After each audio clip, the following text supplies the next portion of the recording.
Oh, hi folks, this is going to be a quick video because the diesel heater is a bit loud to put on while I'm making the video. This is my Bernard 130mm Griptru chuck. It says on it patent pending, so it must be very old, and it's got specially manufactured for Myford ML7 lathe, which indeed I had until recently. I had. Well, the good thing about these old chucks, as opposed to a lot of others, the Griptru is down to this inside, and as you can possibly see there, it's got this indent.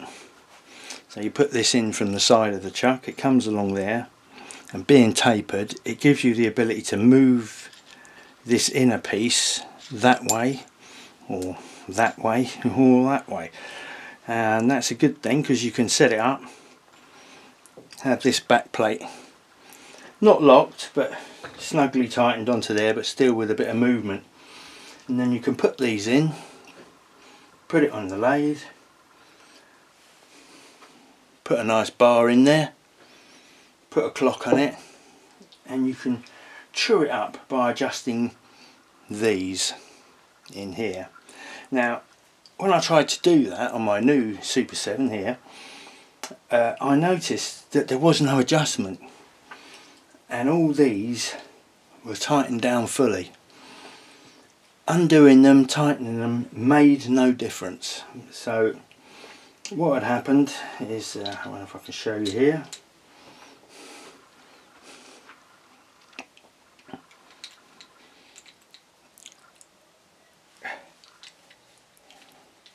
Yeah, so that tapered bit screws down into there, but it hits the bottom there. Now, although I've had this chuck many years, I never knew about that adjustment because I'm not a trained engineer. I just happened to see on YouTube a guy adjusting a True Grip chuck. So, and then I looked at this piece here, and I noticed there's some scuffing marks down there. I don't know if you can see that on there, but it looks quite bright. So I think at some point this has been tightened fully down, and this being cast iron and these things being hardened, and then this chuck being used for 20 odd years, I think it's worn that down. So I've lost all the adjustment, and it's not far out, but it is a little bit out now that I've put it on a decent newer lathe. So my first thought was maybe I could weld that and then turn it back down and then regrind the slot, but it's difficult welding cast iron, and it's a bit of a nuisance. Then I thought, well, maybe I could turn this face and this face, and it would go further in, and it would expose less of that slot, and maybe that would work. But it didn't really hit the spot, none of that. I just thought, no, that all sounds like a bit of a nuisance. So then I thought, what's stopping this taper going down further? And it's the bottom of the taper touching the cast body of the chuck. So that's it, that's your lot. So then I thought, well, there must be a way around that. So how can I make it go down further? Maybe I could take a bit off here. So I wasn't sure, and I thought, well, maybe the top won't fit through, but the top does fit through. So the top's not too fat to fit in and out. So that's what I did. Now obviously while I'm working on a chuck, there's no chuck on the lathe, but because I've got a lot of stuff, I've got more chucks than a hillbilly barn dance. So I put another one on there, stuck this in it, wasn't too precious about it. It's got a flat bit there, put it on there, making sure it weren't in between the slots and the jaw, and I turned it down to there.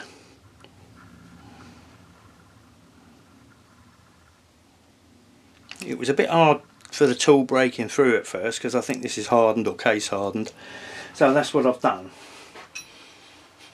Now to test if that's made any difference at all. Obviously the proof will be when I put it on the machine and try and chew it up again.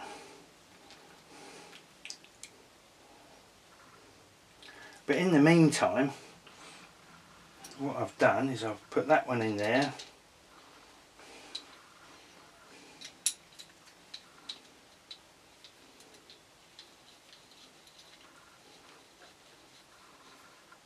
and that one there.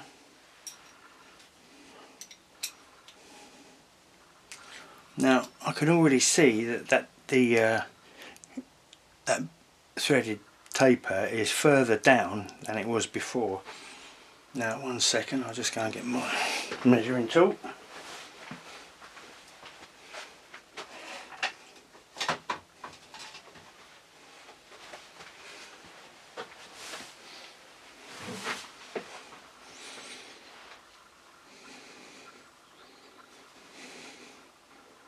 Now that's the original one there.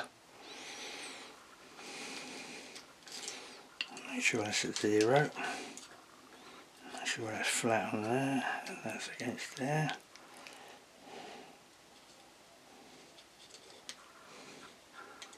Well, it's hard to tell which is the thin end. Oh, that's that fat end is there, isn't it?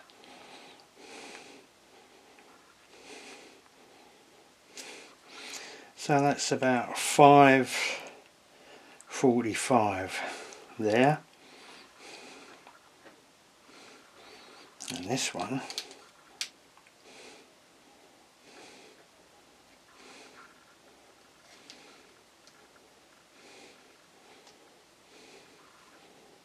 is about 5.45.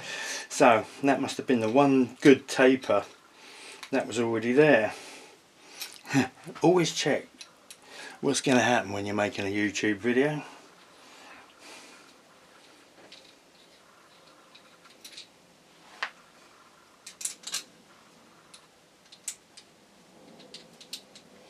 Yeah, one of those pegs did used to make a difference when I was trying to adjust it. The others didn't. So I think one of them's survived a bit better than the others.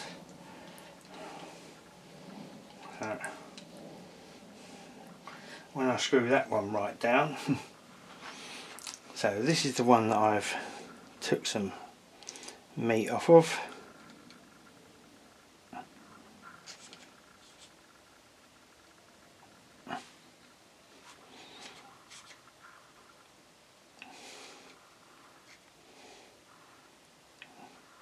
That's about 5.40. And this is the suspect one.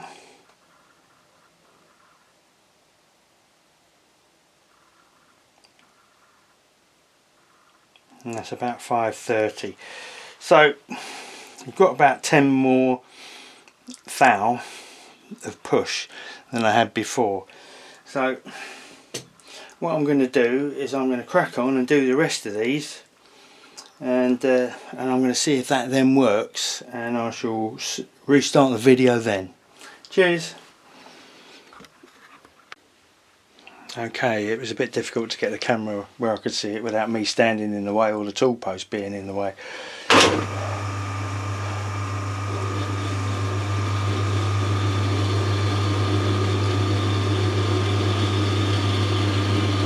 I've marked it roughly with blue felt pen.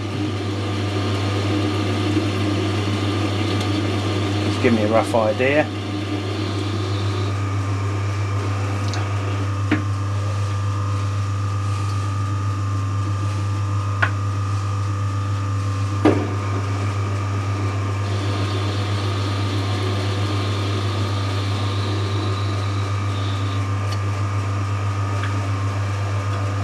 I want to get them mostly the same.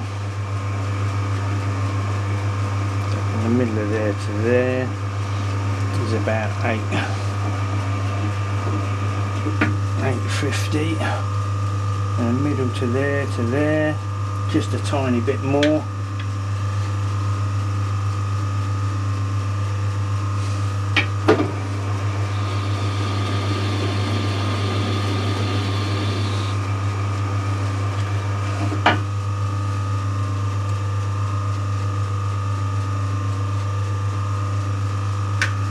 smidge.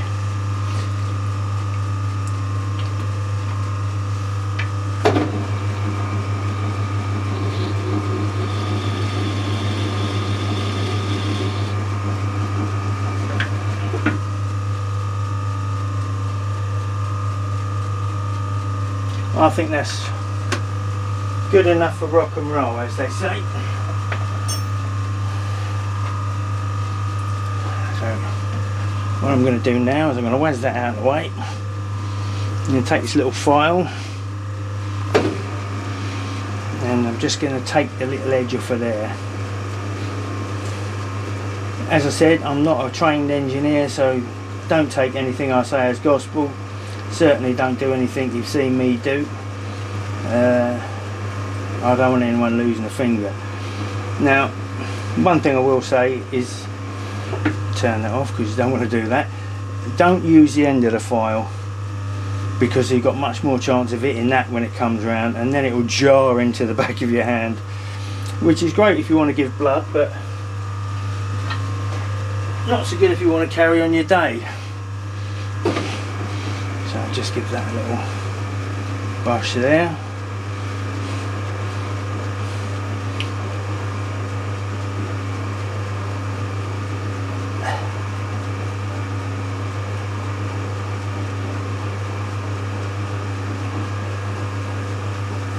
Right.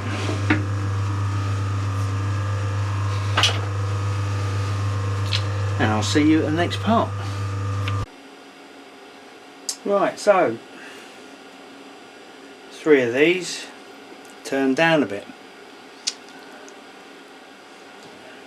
Just pick one, that's better. What I quickly realised, what a proper engineer probably would have realised long before, is that there was a shape there where they drilled it, went up both sides, so I had to deburr that first. When I did that, I screwed one of these in and it wouldn't go right through, because now thread was too long. The thread was too short, I mean, and this shaft bit here was too long. So this is a 1/4 wet, and basically span that down and put an extra couple of threads on it. I didn't go too mad, just 1, 2, 3, well 3.5, 2.5, something like that. And so now when you put this in here,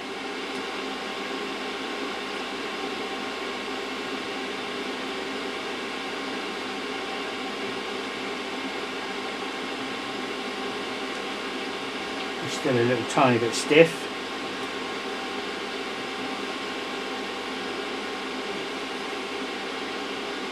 I'm going to clean that thread out, but now it goes almost to the bottom of there, and you can see there's good 20-25 thou inside where it used to be protruding. Also, I've realised why it didn't seem to make any difference when I measured it last time, because measuring the parallel part at the top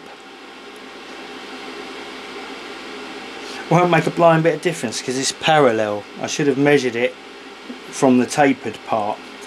So, but I'm pretty confident it's going to work anyway. So yeah, it's getting a bit late, so I shall resume tomorrow. I ended up, because I was deburring and there was bits of stuff going everywhere, I had to completely take the chuck apart. While I was there, cleaned it all out. So now I'll take this, I'll put it back together, and then I'll put it back on the lathe, come back tomorrow and try and centre it up and see what happens. Cheers. Well, here we are. The chuck is now firmly on the lathe. It only took me a few minutes to adjust it and get it to a good position. Unfortunately, I forgot to record that bit, press record, so, and as I've got it so good, I don't want to mess with it. My main ambition was to get this older chuck working on my newer lathe and get it as good as I possibly could. So I don't actually think I'm going to get it any better than this. So I'm going to leave it as it is and just show you the end result of all that messing about.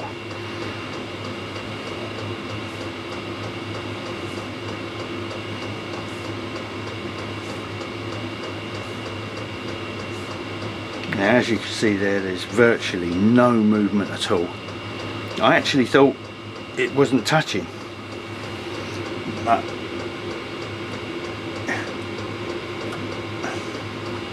it certainly is. And there you go.